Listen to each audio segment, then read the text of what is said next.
Hey, salut à toi. Alors aujourd'hui je vais te présenter l'objectif de chez Yongnuo, le 50 mm 1.8.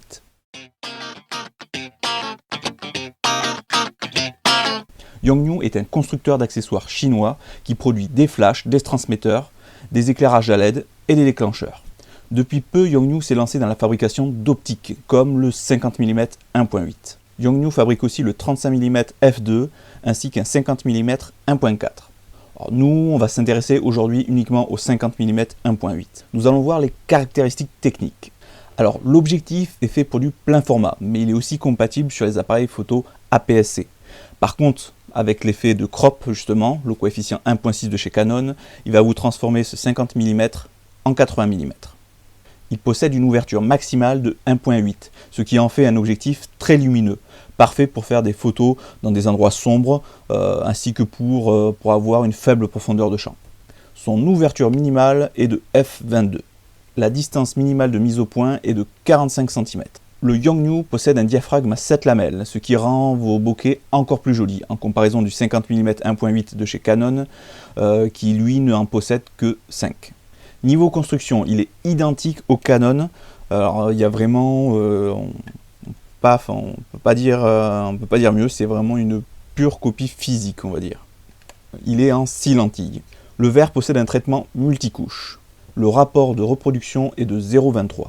Il possède un autofocus. Il n'est pas stabilisé. Il possède un filetage de 52 mm pour pouvoir y monter vos filtres préférés. Il est ultra léger, il ne pèse seulement que 120 grammes. Par contre, le pare-soleil, lui, est en option. Niveau vignettage, il est présent à f1.8, un peu moins marqué à 2.8 et il disparaît complètement à partir de f4. Alors c'est pas très gênant pour les utilisateurs de Lightroom car avec les profils de correction d'objectifs, on peut modifier ça très facilement. Au niveau du piqué, il ne faut pas dépasser f8 car au-delà la qualité se dégrade légèrement et empire au-delà de f11. Le meilleur piqué se trouve en fait entre f5.6 et f8. Donc pour ceux qui seraient tentés de vouloir faire de l'hyperfocal avec le 50 mm, sur du plein format à f8, on est sur une mise au point d'environ 9 mètres.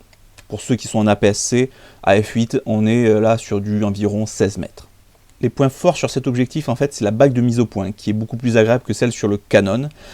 Par contre, ça reste toujours petit. Si vous avez des gros doigts, ça reste pas pratique.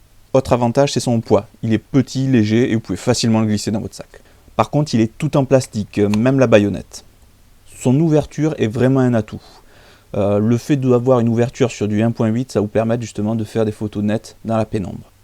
Sa qualité optique, alors d'après les tests que j'ai effectués dessus, on est vraiment sur une qualité vraiment similaire au Canon. Alors surtout, le gros avantage, c'est son prix. C'est un des objectifs le moins cher du marché. On peut trouver le 50 mm 1.8 Yongnuo entre 50 et 60 euros. En comparaison, le 50 mm 1.8 de chez Canon en version 2 est entre 90 et 110 euros. Donc il y a une belle économie à faire. Pour les points négatifs, comme je l'ai dit précédemment, un des gros points négatifs, c'est vraiment la bague de mise au point qui est vraiment petite si vous avez des gros doigts. Un autre point négatif, je trouve, c'est le bruit de l'autofocus, qui est légèrement plus bruyant que celui du Canon. Mais c'est vraiment infime, donc c'est pas gênant. Sinon, au niveau de la vitesse de l'autofocus, c'est quasi pareil. Donc peut-être un poil plus lent, mais c'est vraiment infime. Pour résumer, si vous ne possédez pas d'objectif type 50 mm et que vous souhaitez en acquérir un, entre le Canon version 2 et le Yongnuo, je vais vous recommander le Yongnuo. Je précise que les comparaisons que j'ai faites sont entre le Yongnuo et le 50 mm de chez Canon, la version 2, et non pas le STM. J'espère que cette présentation vous aura plu.